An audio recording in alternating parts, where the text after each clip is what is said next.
மதுரை மத்திய தொகுதி மாநகர பாஜக பிரமுகர் சரண்யா என்பவர் தஞ்சை மாவட்டம் பட்டுக்கோட்டை அருகே அடையாளம் தெரியாத மர்ம நபர்களால் வெட்டி படுகொலை செய்யப்பட்டார். உதயசூரியபுரம் கடை தெருவில் சரண்யாவும் அவரது இரண்டாவது கணவரும் கடை வைத்து நடத்தி வந்த நிலையில் சரண்யாவின் உடலை மீட்டு பல்வேறு கோணங்களில் வட்டாத்திக்கோட்டை போலீசார் விசாரணை நடத்தி வருகின்றனர்.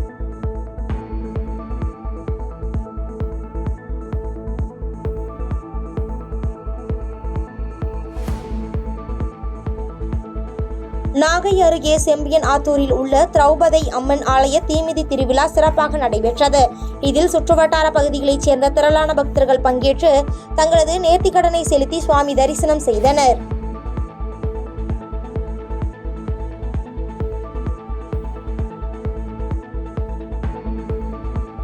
புதுக்கோட்டை மாவட்டம் வடக்காட்டில் நடந்த ஜாதி கலவரத்தை கண்டித்து நள்ளிரவில் கந்தர்வக்கோட்டை பேருந்து நிலையம் முன்பு விடுதலை சிறுத்தைகள் கட்சியினர் சாலை மறியல் போராட்டத்தில் ஈடுபட்டனர். தொடர்ந்து சம்பவ இடத்திற்கு வந்த கந்தர்வக்கோட்டை காவல்துறையினர் சமரச பேச்சுவார்த்தையில் ஈடுபட்ட நிலையில் போராட்டம் கைவிடப்பட்டது.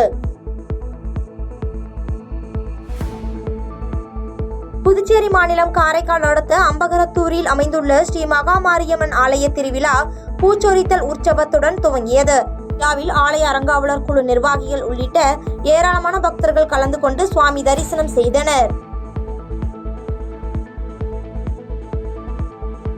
கிருஷ்ணகிரி மாவட்டம் மத்தூர் ஏரியில் சுகாதார சீர்கேட்டை ஏற்படுத்தும் வகையில் டன் கணக்கில் கொட்டப்பட்டு வரும் மருத்துவ கழிவுகளால் பொதுமக்கள் மற்றும் கால்நடைகள் அவதிக்குள்ளாகி வருகின்றனர். மேலும் இதனால் கடும் துர்நாற்றம் வீசி வருவதோடு தொற்றுநோய் ஏற்படும் அபாயம் உள்ள நிலையில் இது குறித்து அதிகாரிகள் கண்டுகொள்ளாமல் அலட்சியம் காட்டி வருவதாக பொதுமக்கள் மற்றும் சமூக ஆர்வலர்கள் குற்றம் சாட்டி வருகின்றனர். தூத்துக்குடி மாவட்டம் கோவில்பட்டி அருகே கயத்தாரில் தமிழக ஆசிரியர் கூட்டணி வட்டார கிளை சார்பில் 8ஆம் ஆண்டு விழா, கொடியேற்று விழா, பணி நிறைவு ஆசிரியர்களுக்கு பாராட்டு விழா உள்ளிட்ட ஐம்பெரும் விழா நடைபெற்றது. இதில் சிறப்பு அழைப்பாளராக கலந்து கொண்ட ஐபெட்டோ அகில இந்திய தேசிய செயலாளர் அண்ணாமலை நிகழ்ச்சிக்கு பின்னர் செய்தியாளர்களை சந்தித்து பேசுகையில், சிபிஎஸ்இ பள்ளி பாடங்களில் ஆங்கிலத்தில் இருந்த தலைப்புகளை எல்லாம் ஹிந்தியில் மாற்றியுள்ளனர் என்றும், இதே நிலை நீட்டித்தால் ஒன்றிய கல்வி அமைச்சர் வீட்டின் முன்பு அகில இந்திய அளவில் உள்ள அனைத்து ஆசிரியர் சங்கங்களையும் இணைத்து போராட்டம் நடத்த திட்டமிட்டு வருவதாகவும் தெரிவித்தார். சிபிஎஸ்இல என்ன இப்ப நான் புதிய இதை நீங்க எழுதுங்க, என்ன பண்றாங்கன்னா இப்ப பாடங்களுக்கெல்லாம் வகுப்புகளுக்கு எல்லாம் ஆங்கிலத்துல பேர், அதை முழுவதும் பேரை மாற்றி எல்லாமே இங்கிலீஷ்ல கணித பிரகாஷ், கணக்கு கணித பிரகாஷ், அந்த மாதிரி எல்லா பேரையுமே பாடங்களினுடைய பெயரை இதுவரையில் சிபிஎஸ்இல ஆங்கிலத்தில் இருந்த தலைப்புகள் பேரை மாற்றி இந்தியிலே கொண்டாந்துருக்கிறார். ஆக அவருக்கு இந்தி திணிப்பு தான் என்கிற வகையில் இருக்கிறார். ஆக இப்போ நான் சொல்றோம், திரும்பவும் சொல்றோம், எல்லா இடத்துலையும் சொல்ற மாதிரி தமிழ்நாட்டில் இருக்கக்கூடிய ஆசிரியர் இயக்கங்கள் மட்டுமல்ல, இந்தியாவில் இருக்கக்கூடிய ஆசிரியர் இயக்கங்கள் எல்லோரும் சேர்ந்து அவருடைய இல்லத்திற்கு முன்னால் ஆர்ப்பாட்டமோ அல்லது முற்றுகையோ நிச்சயமாக நடத்துவதற்கான திட்டத்தினை இந்த மே மாதம் நாங்கள் வகுத்து கொண்டிருக்கிறோம் என்பதை திரும்ப தமிழ்நாட்டில் இந்த சிபிஎஸ்இ ஸ்கூலில் போட்டதை இந்த கட்டாய தேர்ச்சியை வாபஸ் வாங்கணும். அதே போலவே ஏற்கனவே இருந்த ஆங்கிலத்தில் இருந்த பேரை இந்தியில மாற்றத்தை திரும்ப பெற வேண்டும் என்று இந்த நேரத்தில் இந்த கூட்டத்தில் வலியுறுத்தி தெரிவித்து வருகிறோம். தமிழ்நாடு அரசு போக்குவரத்து கழகம் சார்பில் தருமபுரி மாவட்டத்தில் தருமபுரி, அரூர், பாலக்கோடு, பொம்மிடி, பெண்ணாகரம் ஆகிய கிளைகளில் இருந்து புதிய 10 நகர பேருந்துகள் துவங்கப்பட்டுள்ளது. இதை தமிழ்நாடு அரசு போக்குவரத்து கழகம் புதிய மகளிர் விடியல் 10 நகர பேருந்துகளை தமிழக வேளாண்மை துறை அமைச்சர் MRK பன்னீர்செல்வம் மக்கள் பயன்பாட்டிற்கு கொடியசைத்து துவக்கி வைத்த நிலையில் இந்நிகழ்ச்சியில் தருமபுரி நாடாளுமன்ற உறுப்பினர் ஆ மணி, சட்டமன்ற உறுப்பினர்கள் GK மணி, SP வெங்கடேஸ்வரன் உள்ளிட்ட பலர் பங்கேற்றனர்.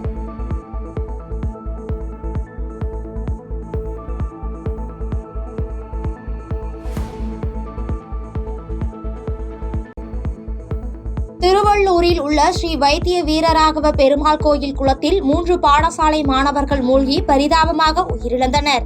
சென்னை சேலையூரில் உள்ள பாடசாலையில் இருந்து பாராயணம் படிப்பதற்காக வந்த 4 பேரில் 3 உயிரிழந்த நிலையில் தகவல் அறிந்து வந்த திருவள்ளூர் தீயணைப்பு வீரர்கள் 3 பேரின் உடல்களை மீட்டு விசாரணை மேற்கொண்டு வருகின்றனர். கிருஷ்ணகிரி மாவட்டம் ஒசூர் அருகே வாலிபால் விளையாடிய போது ஏற்பட்ட தகராறு ஜாதி முதலாக மாறிய நிலையில் தடுக்கச் சென்ற பட்டியலின பெண்களை தாக்கியதால் பரபரப்பு ஏற்பட்டது. பீஜர் பள்ளியில் பட்டியலின சமூகத்தைச் சேர்ந்த பிரதீப் என்பவர் வந்த வாகனத்தை மறித்து வேறு சமூகத்தைச் சேர்ந்த இளைஞர்கள் சிலர் தாக்கிய நிலையில் இந்த தாக்குதலை தடுக்கச் சென்ற ராஜேஸ்வரி, சுமித்ரா ஆகிய 2 பட்டியலின சமூக பெண்கள் இருவரையும் அந்த இளைஞர்கள் கீழே தள்ளி தாக்கிய நிலையில் மருத்துவமனையில் சிகிச்சைக்காக அனுமதிக்கப்பட்டுள்ளனர். கள்ளக்குறிச்சி மாவட்டம் சங்கராபுரம் அருகே உள்ள புதுப்பட்டு கிராமத்தில் தேங்கி நிற்கும் கழிவு நீரை அப்புறப்படுத்த கோரி ஒருவர் சாக்கடையில் படுத்து புரண்டு திடீரென போராட்டத்தில் ஈடுபட்டார். பள்ளிக்கூடம் செல்லும் சாலையில் கழிவுநீர் அதிக அளவில் வெளியேறி வருவதால் துர்நாற்றம் வீசுவதோடு நோய் தொற்று ஏற்படும் அபாயம் உள்ளதால் அதனை அகற்ற பலமுறை அப்பகுதி மக்கள் அரசு அதிகாரிகளுக்கு புகார் அளித்தும் நடவடிக்கை எடுக்கவில்லை என அப்பகுதி மக்கள் வேதனை தெரிவிக்கின்றனர். புதுக்கோட்டை மாவட்ட விளையாட்டு திடலில் கையுந்து பந்து விளையாட்டு பயிற்சி மையம் திறக்கப்பட்டது. இந்நிகழ்ச்சியில் மாவட்ட ஆட்சியர் அருணா, மாநிலங்களவை உறுப்பினர் MM அப்துல்லா மற்றும் புதுக்கோட்டை சட்டமன்ற உறுப்பினர் மருத்துவர் முத்துராஜா ஆகியோர் கலந்து கொண்டு விளையாட்டு பயிற்சி மையத்தை திறந்து வைத்து விளையாட்டு பயிற்சியில் ஈடுபடும் மாணவ மாணவியர்களுக்கு விளையாட்டு உபகரணங்கள் மற்றும் சத்துள்ள உணவுப் பொருட்களை வழங்கினர். கரூர் மாவட்டம் குளித்தலையில் கோவில் விழாவின் போது 17 வயது சிறுவனை கத்தியால் குத்தி கொலை செய்த வழக்கில் 4 பேரை போலீசார் கைது செய்துள்ளனர். கொலை வழக்கு தொடர்பாக 2 தனிப்படைகள் அமைக்கப்பட்டு குற்றவாளிகளை தேடி வந்த போலீசார் 4 வாலிபர்களை கைது செய்து தீவிர விசாரணை நடத்தி வருகின்றனர்.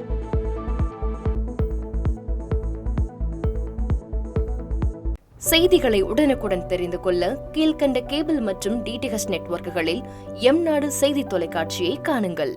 பாதகம் செய்பவரை கண்டால் நாம் பயம் கொள்ளலாகாது பாப்பா. மோதி மிதித்து விடு பாப்பா, அவர் முகத்தில் உமிழ்ந்து விடு பாப்பா. அண்மை செய்திகளை உடனுக்குடன் தெரிந்து கொள்ள இணைந்திருங்கள் எம்நாடு தொலைக்காட்சியுடன்.